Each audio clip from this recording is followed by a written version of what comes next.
If you've ever been on Grand National at Blackpool Pleasure Beach in England, you might not know this, but you've actually only ever ridden half of the ride.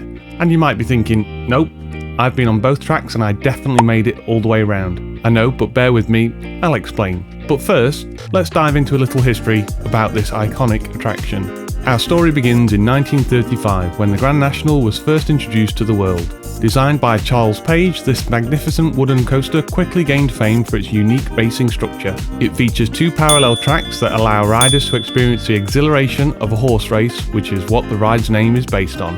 The Grand National Horse Race debuted in 1839, and the race course and the roller coaster share some iconic names for the ride's twists and turns. As the train crests the lift hill, riders pass a sign stating "They're off," before negotiating a series of hills and turns passing through Beecher's Brook, Valentine's and the Canal Turn, before reaching the winning post. With the two trains racing side by side, riders are constantly on edge as they will their own train forward to be the first one across the finish line. The camaraderie shared between each train's riders throughout the experience is truly unique and loads of fun. The Grand National served the Pleasure Beach for almost 70 years, but then, on May 20th, 2004, an electrical fault in the lighting system of the roof of the station caused a fire which destroyed both the station and the trains. Firefighters used water from the nearby ride Valhalla to put out the flames, but the damage was so extensive that the coaster remained closed for 5 months to allow for repairs. The station was rebuilt and new trains installed, and the ride reopened on 28th of October 2004. In 2017, the Grand National was designated as a Grade 2 listed building by Historic England, recognising its historical and architectural significance. This status protected the coaster from any significant changes, preserving its classic wooden structure for future generations to enjoy. So, if you've been lucky enough to ride Grand National, know that you've ridden a true classic.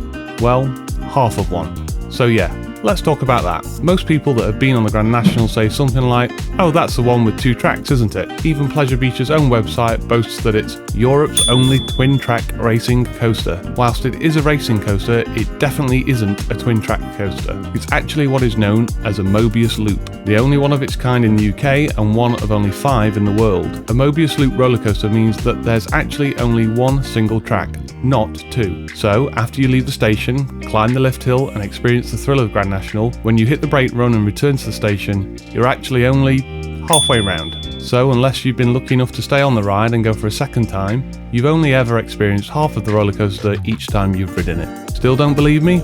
Well, here's the proof. When you get on the ride, you have a choice of either taking the train that turns left when it exits the station, or the train that turns right when it exits the station. It's so obvious and hidden in plain sight that you may not have noticed it at all. But whichever side you start on, when you come back to the station, you'll be on the opposite side. So, start on the left and you'll end up on the right. Start on the right and you'll end up on the left. And I'll leave you to work this one out for yourselves. At no point do the two tracks of Grand National cross over each other.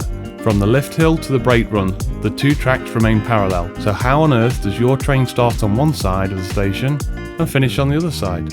If you know, let me know in the comments below.